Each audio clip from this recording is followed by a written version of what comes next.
अस्सलाम वालेकुम। आज की वीडियो में हम करेंगे जी एक्सरसाइज 1C। ये है जी अपडेटेड 7th एडिशन, जो न्यू एडिशन आया है। अपडेटेड D2 है ये, और चैप्टर नेम है जी real numbers and approximation, 7th class के लिए ये। और इसका हम करेंगे जी क्वेश्चन नंबर 1, 2 एंड 3 करेंगे आज की वीडियो में। ये कुछ स्टूडेंट्स कह रहे थे कि आप ये वाले क्वेश्चंस जो हैं इनको सॉल्व कर दें, तो इसलिए मैंने ये वीडियो जो है अपलोड कर रही हूँ। तो क्वेश्चंस को देख लेते हैं, और अगर अभी तक आपने मेरा चैनल सब्सक्राइब नहीं किया तो उसको सब्सक्राइब कर दीजिए और बेल आइकन को लाजमी प्रेस कर दीजिएगा ताकि आपको न्यू आने वाली वीडियोस के बारे में पता चल सके। तो स्टार्ट करते हैं। मैं आपको दिखाती हूँ कि ये मेरे पास जो इसकी क्वेश्चन है वो मैं आपको दिखा देती हूँ। फर्स्ट जो हमारे पास क्वेश्चन है उसमें लिखा हुआ है कि सीमा evaluates 218 divided by 31 using a calculator, and she says that the answer is 70.3. Without doing the actual calculations, use estimation to determine whether Seema's answer is reasonable. Then use a calculator to evaluate, is your estimated value close to the actual value. सबसे पहले करना क्या हमने, सबसे पहले वो हमें ये बता रहे हैं कि सीमा एक लड़की थी जिसने कैलकुलेटर को यूज़ करके 218 को जब डिवाइड किया 31 से तो उसका आंसर आ रहा था 70.3। अब यहाँ पर वो हमें कह रहे हैं कि सबसे पहले हमने क्या करना है, इसकी एस्टिमेटेड वैल्यू निकालनी है विदाउट यूजिंग अ कैलकुलेटर। उसके बाद हमने क्या करना है कि कैलकुलेटर को यूज़ करके हमने देखना है, वेरीफाई करना है कि जो हमने एस्टिमेटेड वैल्यू निकाली है वो क्या क्लोज़ है हमारे पास जो रियल वैल्यू है उसके। तो बस ये हमने करना है इसमें। तो स्टार्ट करते हैं। यहाँ पर मैं लिख लेती हूँ, मेरे पास है जी क्वेश्चन नंबर 1 है, तो मैं यहाँ पर लिख लेती हूँ सोल्यूशन। इसको हम ऐसे कर लेते हैं, ठीक है। तो यहाँ पर मैं लिख लेती हूँ कि सोल्यूशन क्वेश्चन नंबर 1।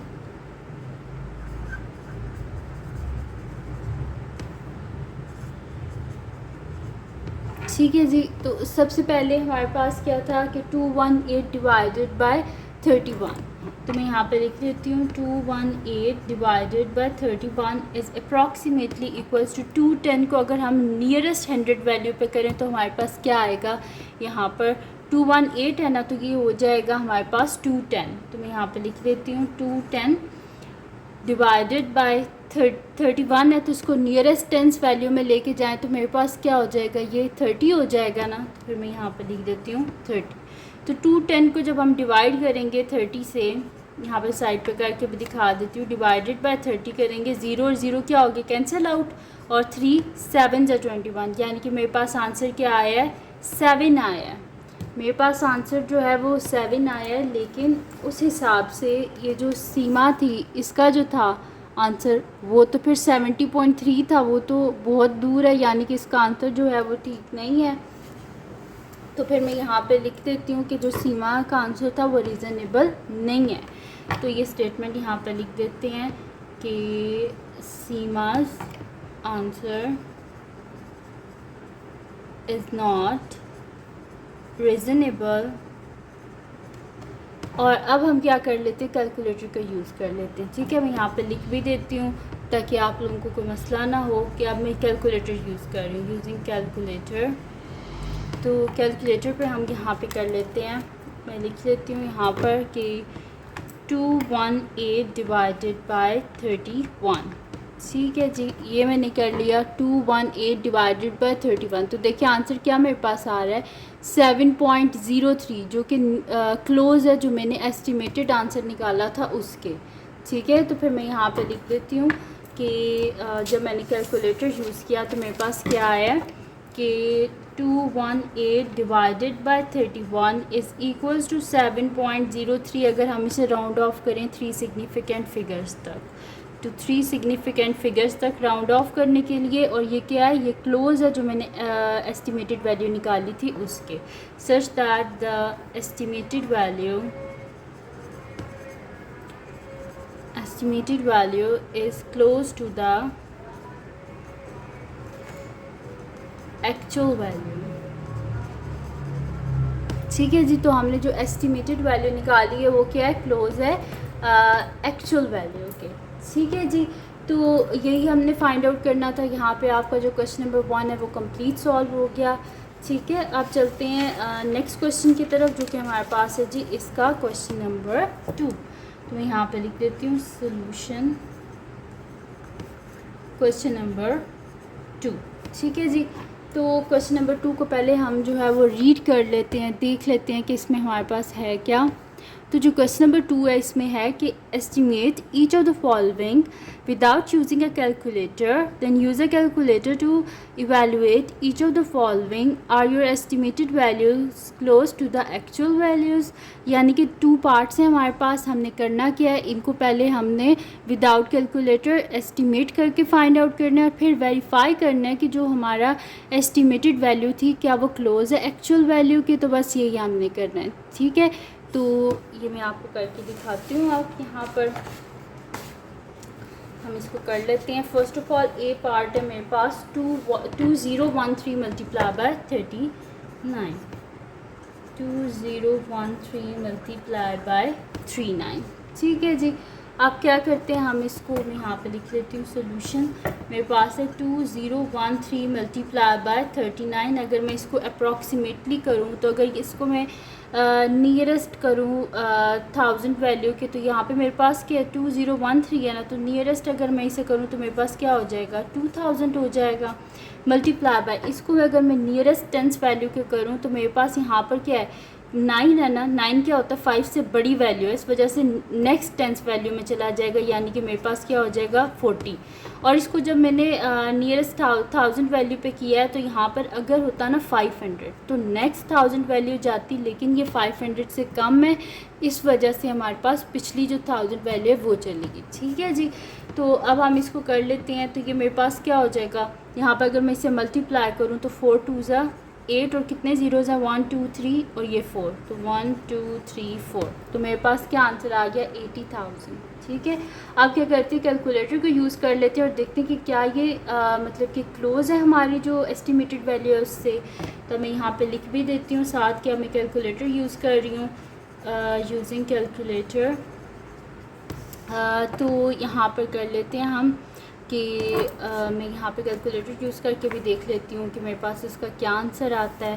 तो 2013 मल्टीप्लाई बाय 39, तो मेरे पास देखिए इसका आंसर क्या आ रहा है 78507। तो मैं यहाँ पे लिख देती हूँ 2013 multiply by 39 is equals to 78507।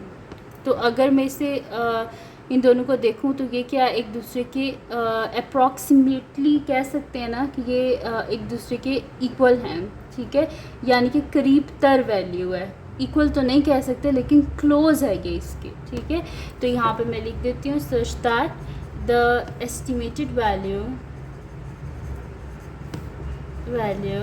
Is close to the actual value. ठीक है, ये क्या 80,000 और ये क्या 78,507। ठीक है, तो ये क्या एक दूसरे के क्लोज हैं। अब क्या करते हैं, हमने इसका नेक्स्ट पार्ट करना है, जो कि मेरे पास है जी इसका बी पार्ट। मैं नेक्स्ट शीट पे कर लेती हूँ ताकि एक ही जगह पूरा आ जाए। तो बी पार्ट जो था वो हमारे पास है जी square root of 145.6 divided by cube root of 65.4। इसका सोल्यूशन स्टार्ट करते हैं हम।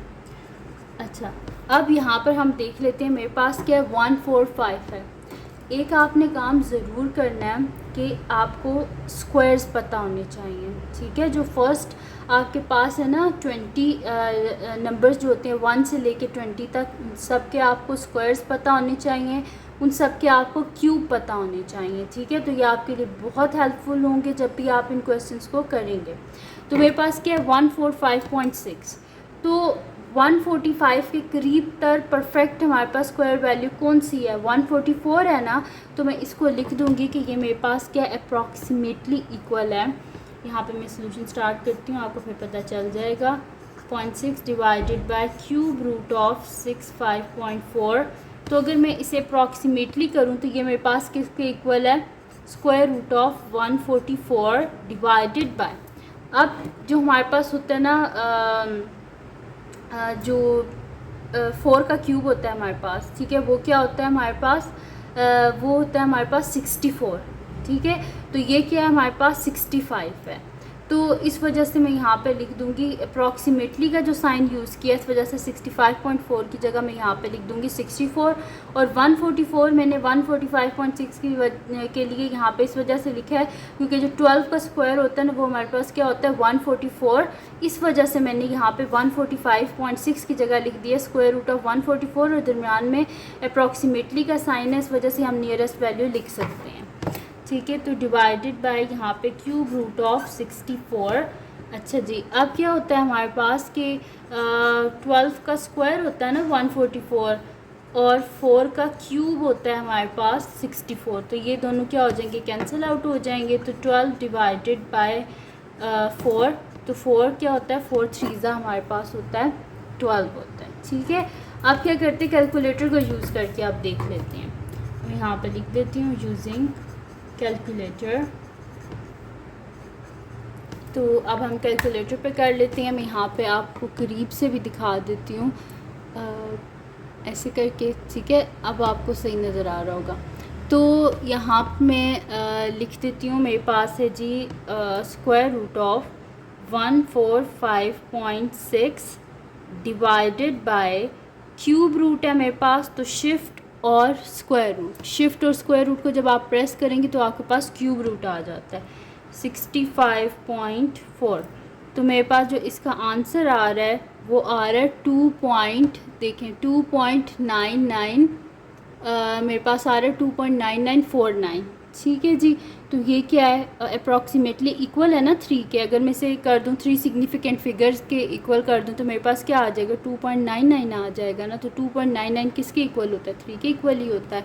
तो ये मैं यहाँ पर लिख देती हूँ फिर कि मेरे पास क्या है, कैलकुलेटर को यूज़ करके क्या आया है कि square root of 145.6 divided by cube root of 65.4 is equals to 2.99, जब मैं इसे राउंड ऑफ कर रही हूँ 3 सिग्निफिकेंट फिगर्स तक, जो कि इक्वल है मेरे पास जो मैंने एस्टिमेटेड वैल्यू निकाली थी उसके इक्वल ही है ना, 2.99 और 3 एक दूसरे के अप्रॉक्सीमेटली इक्वल ही हैं। तो मैं यहाँ पे लिख भी देती हूँ कि सच that the value estimated value such that the estimated value is close to the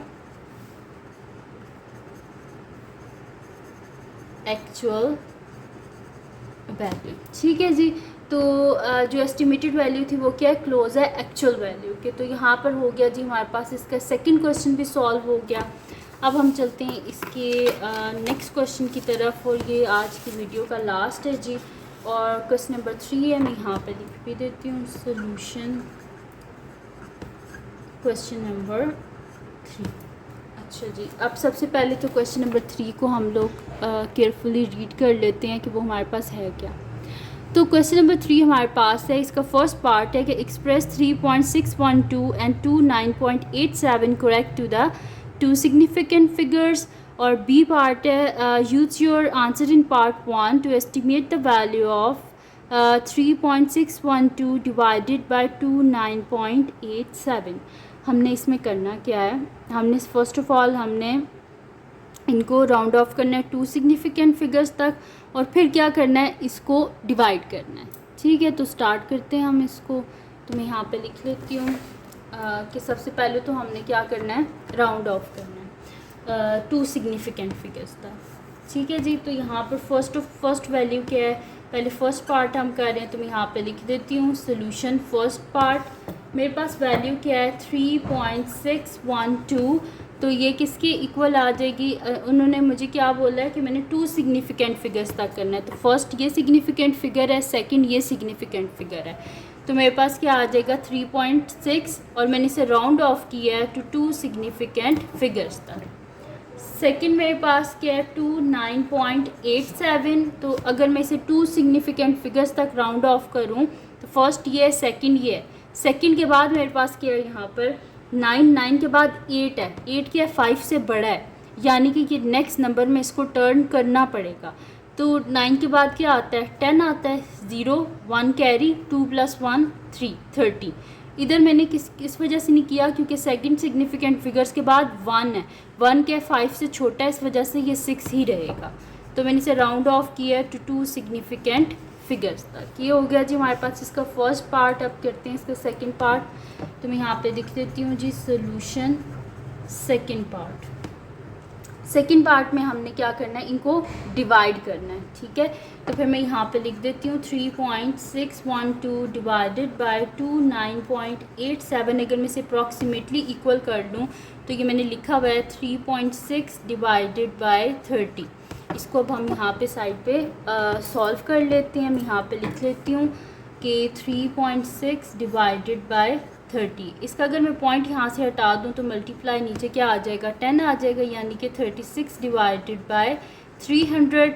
ये दोनों किसकी टेबल में आते हैं हमारे पास, ये दोनों जो हैं वो मेरे पास आते हैं 3 के टेबल से कर लेते हैं। ये दोनों डिवाइडेड बाय 3 डिवाइडेड बाय 3, तो दिस इम्प्लाइज क्या आ जाएगा मेरे पास 3 1 ज़ा 3, 3 2 ज़ा 6 और 300 ज़ा 300। अब ये दोनों किसकी टेबल में आते हैं, 4 की टेबल में। तो 4 3 ज़ा 12 डिवाइडेड बाय 425 ज़ा क्या होता है 100 होता है। अब इसे साइड पे डिवाइड कर लेते हैं। तो यहाँ पे मेरे पास क्या हो जाएगा, 0 पॉइंट करूँगी तो 30, 25 1 ज़ा 25, पीछे बचा मेरे पास 5 पॉइंट है तो 50 हो जाएगा। 25 2 ज़ा क्या होता है 50 होता है, यानी कि मेरे पास क्या आ गया 0.12। ठीक है जी, तो ये आ गया मेरे पास इसका आंसर आ गया। ठीक है जी, तो ये यहाँ पे मेरे पास सॉल्व हो गया और ये आंसर भी मेरे पास क्या है 2 सिग्निफिकेंट फिगर्स तक ही है। ठीक है जी, तो ये आ गया इसका आंसर और हमने इसको एस्टिमेट ही करना था। यहाँ पे नहीं लिखा हुआ कि आप इसे कैलकुलेटर से चेक करें या कुछ करें, तो बस हमने इसकी एस्टिमेटेड वैल्यू निकालनी थी। तो ये थी जी आज की वीडियो जिसमें मैंने आपको करवाया है एक्सरसाइज 1C जो अपडेटेड 7th एडिशन है, उसकी एक्सरसाइज है। और इसका मैंने आपको करवाया question number 1 2 and 3। Chapter name है रियल नंबर्स एंड अप्रॉक्सीमेशन। तो अगर ये वीडियो आपके लिए हेल्पफुल है तो इसको लाइक कीजिएगा, मेरे चैनल को सब्सक्राइब कीजिएगा और बेल आइकन को लाजमी प्रेस कर दीजिएगा ताकि आपको न्यू आने वाली वीडियोस के बारे में पता चल सके। और जो मेरा सेकंड चैनल है जिसके बीच मेरी कुकिंग की, क्राफ्ट्स की, रिडल्स की, ट्रैवलिंग की वीडियोस हैं, उसका लिंक भी डिस्क्रिप्शन में, उसको सब्सक्राइब कर दीजिएगा और अपनी दुआओं में लाजमी याद रखिएगा। अल्लाह हाफ़िज़।